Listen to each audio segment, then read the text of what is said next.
예, 이번 주부터 본격적으로 추석을 준비하시는 분들 많으실 텐데요. 성묘나 벌초를 끝내고 음복주를 마셨다면 절대 운전대 잡으시면 안 됩니다. 수백만 원의 벌금형이나 징역형까지 받을 수 있다고 합니다. 자, 그런가 하면 추석을 앞두고 상품권과 기차표, 인터넷 사기 피해가 증가함에 따라서 각별한 주의가 요구되고 있습니다. 오늘 이 시간 곽대경 동국대 경찰행정학교 교수, 백성문 변호사 두 분과 함께 자세한 이야기 나눠보도록 하겠습니다. 어서 오십시오. 예. 안녕하세요. 네, 안녕하세요. 추석 연휴 얼마 남지 않았습니다. 네. 지금 뭐 일손이 잡히지 않은 분도 있을 텐데 벌써 마음 고향 가 계신 분도 있을 것 같습니다. 자, 추석 당일도 그렇고요. 뭐 지금 뭐 이번 주, 전주도 마찬가지지만 벌초하신 분들 많잖아요. 하시면 나선 이후에 그 음복주 좀 드시잖아요. 두세 잔 이렇게 드실 수 있는데 그게 큰 일이 날 수도 있잖아요. 운전대를 바로 운전하고 귀가하시는 경우가 있다 보니까 문제가 되는 것 같습니다. 네, 교수님. 사실 우리나라 법에는 음복은 감경 사유에 해당하지 않습니다. 그렇죠. 네, 한마디로 정리하시면. 친척들끼리 예. 두세 잔 마시고 예. 뭐 할 수 있지. 그런데 이제 예. 사실은 보면 이게 뭐 술 한잔 하시다 보면 이게 좀 여러 잔이 가는 예. 그런 경우가 있고요. 그리고 뭐 여러 사람과 같이 이제 어울려서 그렇게 하다 보면 예. 과해지는 그런 경우가 있습니다. 예. 한 잔이라도 술을 마시면 절대 운전대를 잡아서는 안 됩니다. 예, 이 음주운전을 해가지고요. 이런 경우에 뭐 징역형이나 벌금형을 과다하게 이렇게 받는 경우도 사실 실제 많나요? 예, 많이 있습니다. 그래요? 많이 있고요. 이게 사실 음복주라는 게 예. 조상의 음덕으로 이런 음식과 술을 먹을 수 있다는 예. 좋은 의미인데 예. 조상의 음덕으로 전과자 드시는 분들이 굉장히 많아요. 아유. 그러니까 음복주도 술이라는 사실 분명히 명심하셔야 되는데요. 예. 최근에 있었던 사건을 보면 이제 재작년이군요. 재작년 2013년에 이제 직장인 박모 씨가 이제 성묘를 가서 이제 벌초를 하고 벌초를 다 하고 거기서 이제 음복주를 몇 잔 마시고 나왔는데 예. 이제 단속이 됐어요. 단속이 됐는데 혈중 알코올 농도가 0.138이었습니다.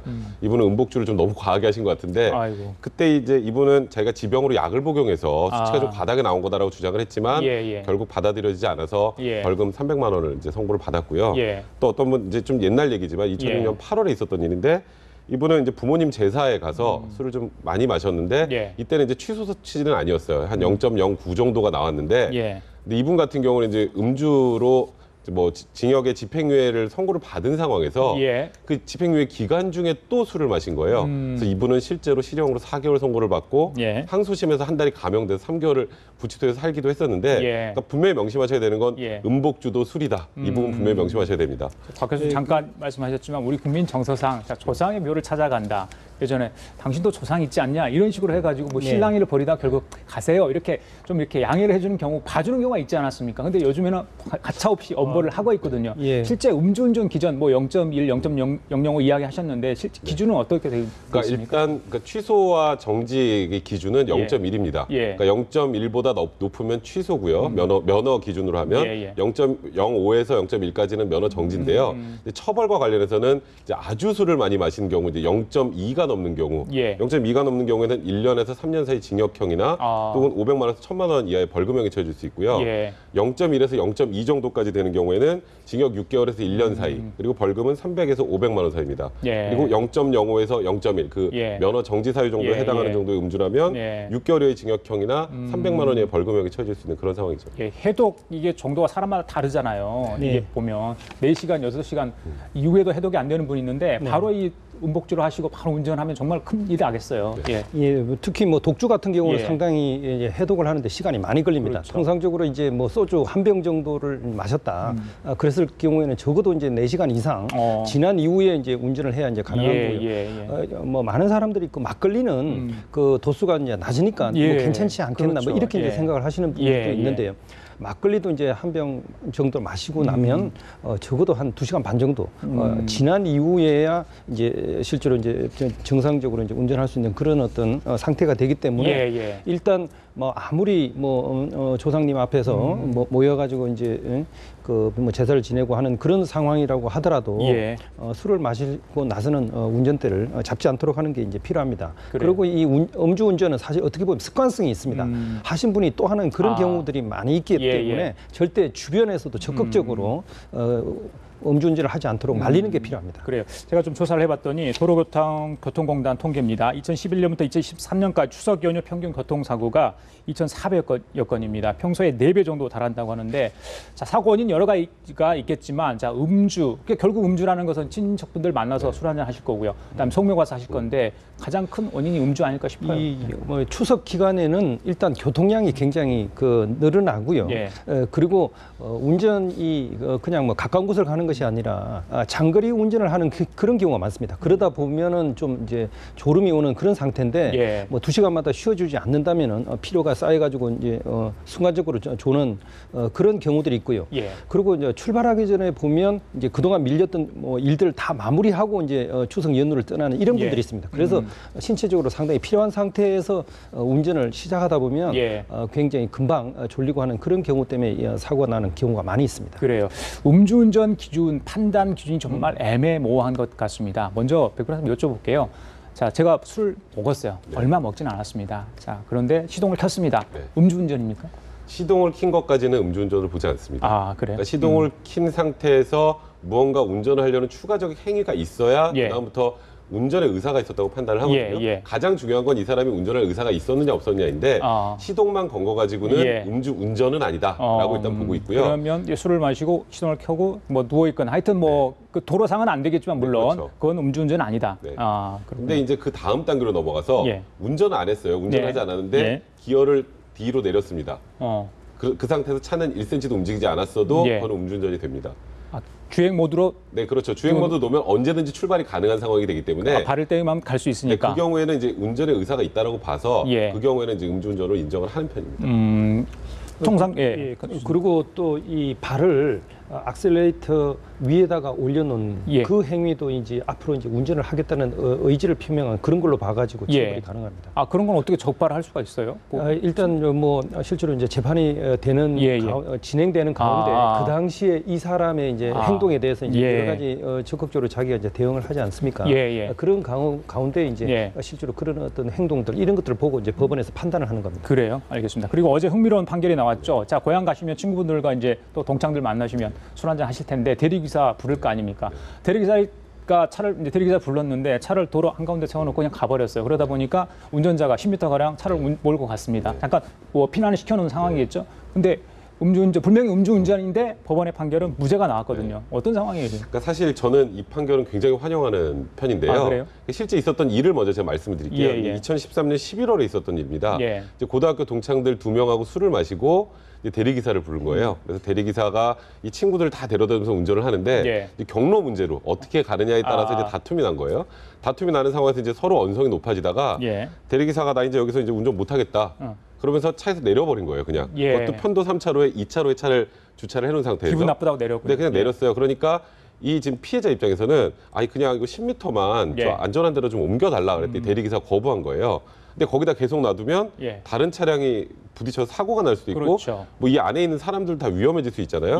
그래서 이제 10m 정도를 이제 갓길 쪽으로 이렇게 빼는 상황에서 이제 대리기사가 운전하고 있다고 신고를 해서 이제 적발이 된 상황인데 말씀하셨던 것처럼 어떠한 경우라도 술을 마시고 운전한 상황이기 때문에 음주운전 혐의가 없어질 수는 없는 거잖아요. 그래서 1심에서는 굉장히 고민을 많이 했던 것 같아요. 1심에서는 이게 음주운전 한 거는 사실인데 그렇다고 또 처벌하자니 좀 그렇고 어떡할까 고민하다가 벌금 150만 원을 선고유예 판결을 내렸습니다. 1심에서는 선고유예라는 거는 150만 원 벌금형 내렸지만 1년 동안 별 문제가 없으면 그러면 선고 자체가 없었던 걸 만들어주는 거예요. 그러니까 최대한 봐준 거죠. 근데 이제 항소심에서는 더 나아가서 이런 상황에 보면 이제 음주운전은 사실 명백하지만 위법성 조각사유로 말이 조금 어렵긴 한데요. 그러니까 잘못했지만 봐주는 사유들이 몇 개 있어요. 뭐 아시는 제일 유명한 건 정당방위.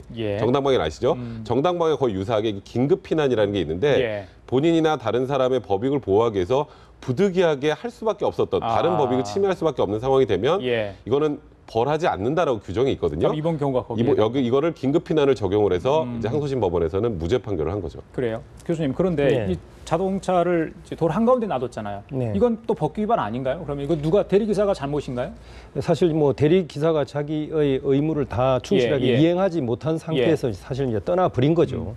물론 뭐 그런 것이 뭐 요금 때문에 이제 시비가 붙는 그런 경우도 있고요. 뭐 대리기사 같은 경우는 사실 1분 1초가 아깝습니다. 어떤 경로를 통해 가지고 가느냐에 따라 다시 이제 복귀를 해서 이제 다음 또 뭐 손님을 받아야 되는데 여러 곳을 거치다 보면 이제 시간이 많이 걸리고 그러면 이제 자기가 그만큼 일할 시간이 줄어드니까 굉장히 좀 싫어하는 그런 경우가 있는데 아마 그런 어떤 경로에 대해서 이제 시비가 붙어가지고 그냥 더 이상 운전 못하겠다 그러고 도로 한복판에 놔두면 그러면 문제는 이제 뒤에 오는 그 차량들의 어떤 뭐 교통 진행에 방해가 될 수도 있고 심지어는 제대로 보지 못한 상태 오다가 사고가 날 수도 있는 그런 어떤 위험한 상황이거든요. 그러면 그 차를 갖다가 안전한 곳으로 이동하는 그런 것까지는 우리 어떤 상식이나 법 감정에 비추어 볼 때 봐줄 수 있는 거 아니냐 이렇게 이제 법원에서 판단을 한 것 같습니다. 저는 지금 이 역으로 이제 아까 대리기사분은 혹시 처벌될 수 있냐 이런 얘기를 하셨는데 저는 과거에도 여러 번 얘기를 했는데 이건 일반 교통방해죄에 해당할 수 있어요. 그러니까 고의로 다른 사람의 교통을 방해한 거잖아요. 거기다 차를 놔두면. 그러니까 물론 대리기사분이 거기다 차를 놓은 것 여러 가지 다른 참작할 이유가 있을 수 있겠지만 이런 보통 이렇게 도로 한복판에 차를 세워놓고 그냥 내려버리는 경우에는 대부분 그 다음 단계가 뭐냐면 이 운전자가 운전하는 순간 신고를 해서 처벌받게 할 목적이 굉장히 많아요. 그런 의도가 있으면 본인이 제대로 된 의무를 다하지 않은 거기 때문에 구속요건상 일반교통방해죄에 해당할 수 있다면 이런 류의 사안은 경찰에서 오히려 적극적으로 그러니까 대리기사분을 뭐 꼭 처벌하자는 건 아니지만 이런 상황, 그러니까 악의적으로 이용한 상황에서는 일반교통죄로 입건하는 이 교통방해죄를 입건하는 것도 한번 고려해볼 만하다는 생각이 듭니다. 알겠습니다. 자, 다른 내용 좀 다뤄볼까요? 자, 추석 연휴 얼마 남지 않았는데 선물 준비하시는 분들 굉장히 많을 것 같습니다. 그런데 이 명절 때만 되면 인터넷을 통한 사기가 기승을 부리고 있다고 합니다.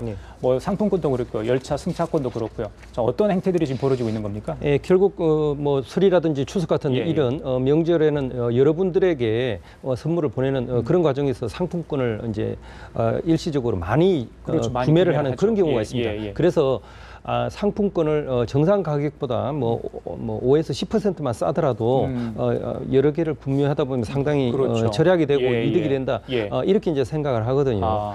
그래서 인터넷으로 좀 싸게 팔겠다라는 그런 것과 이제 접촉을 해가지고 그런 어떤 확인을 하고 그러고 나서 돈을 보냈는데 상품권이 오지 않는 뭐 이런 경우들이 이제 있는 거죠. 그래서 이제 뭐 이럴 경우를 예방하기 위해서는 결국 최근에는 자기가 확실하게 물건을 받고 물건에 아무런 이상이 없다는 것을 확인한 이후에 자기가 맡겨놨던 돈을 보내도록 하는 그런 서비스들이 있으니까 그런 걸 이용하는 게 좀 좋을 것 같습니다. 알겠습니다. 저도 이번에 고향에 내려가게 되는데 열차표를 구하지 못했습니다. 그래서 열차표 구하기를 정말 구하고 싶었는데 못 구했는데 그렇다 보니까 이 절실한 심정을 이용해서 이 암표가 유행하고 있다고 하는데 그럼 어떻게 단속이 되는 겁니까? 그러니까 전형적으로 이제 불안한 소비 심리를 이용한 두 가지 방법이 있습니다. 암표를 파는 경우가 있고 또 하나는 표를 파는 척하고 돈만 받고 돈을 받아 챙기는 같은 경우처럼요. 그런 경우인데요. 이제 돈을 받아서 그냥 챙기는 경우는 명백하게 사기죄가 되니까 그건 형법으로 처벌이 될 텐데 암표도 사실 단속이 됩니다. 처벌이 돼요. 암표는 처벌이라기보다 1,000만 원 이하의 과태료에 처하도록 철도사업법에 규정이 돼 있거든요. 그래서 일반 사이트에서 이렇게 표를 올려놓는 경우에는 단속이 많이 되니까 요즘에는 그런 방법으로 접근을 하지 않고 개인 SNS를 통해서 접근을 하거든요. 근데 이제 그 SNS를 통해서 접근을 해서 제대로 표만 준다면 그래도 물론 어느 정도 괜찮지만 SNS 통해서 사기를 하는 경우가 많기 때문에 암표 같은 경우는 일단 파는 사람은 불법이라는 거 명확하게 알아두셔야 되고 그런 부분에서 그런 소비 심리를 이용해서 이렇게 표를 구하기 힘든데 예를 들어서 표를 좀 싸게 판다라거나 그런 경우에는 그 거래를 하지 않으시는 게 가장 뭐 어찌 보면 대책이 될 가능성이 높죠. 알겠습니다. 추석 연휴에 이 문자 메시지 조심을 좀 하셔야 되겠는데 스미싱 문자 주의보가 좀 내려졌습니다. 저희들이 좀 준비한 거 좀 보면서 이야기를 좀 나눌게요. 인터넷 사기 피해 당하지 않으려면 곽대기 교수님 좀 설명을 좀 해주시죠. 어떤 걸 좀 조심을 해야 되겠습니까? 보면 지금 스미싱 그래가지고 문자가 이제 오는 것들이 이런 경우죠. 추석 잘 보내고 있느냐. 처음에는 이제 뭐 추석 인사 뭐 이런 것들도 이제 있고요. 그리고 이제 사실 문제가 되는 것은 상품에 대해서 이제 택배를 보내겠다. 그래서 이제 뭐 주소라든지 전화번호 뭐 이런 것들을 이제 묻는 그런 경우들이 있습니다. 그런데 절대 전화상이나 아니면 이런 SNS 뭐 이런 식으로 개인 정보를 묻는 그런 경우에는 없다. 절대 응해서는 안 됩니다. 뭐 공식적인 그런 기관에서는 절대 이런 식으로 개인 정보를 묻지 않는다. 그런 걸 꼭 기억을 해두실 필요가 있습니다. 알겠습니다. 그리고 아는 분들한테 오더라도 인터넷 이렇게 주소 붙어 있는 경우 있잖아요. URL. 그거는 웬만하면 클릭 안 하시는 게 좋습니다. 절대 안 하시는 게 좋고요. 또 이제 보면 핸드폰에 알 수 없는 출처 이런 것들이 있거든요. 그럴 때는 절대 설치하시면 안 되고 또 하나는 이제 통상적으로 핸드폰에도 요즘에는 백신 다 설치가 가능해요. 예. 백신 설치하고 업그레이드하면 이런 피해 많이 줄일 수 있고 그리고 또 마지막으로 소액 결제 부분. 이 스미싱이 제일 피해가 많은 게 소액 결제로 그렇죠. 당하는 거잖아요. 소액 결제를 애시당초 많이 안 쓰시는 분들은 차단해 놓는 필요가 분명히 있다는 생각이 듭니다. 알겠습니다. 자, 지금까지 곽대경 동국대 경찰행정과 교수님 그리고 백성문 변호사였습니다. 말씀 잘 들었습니다.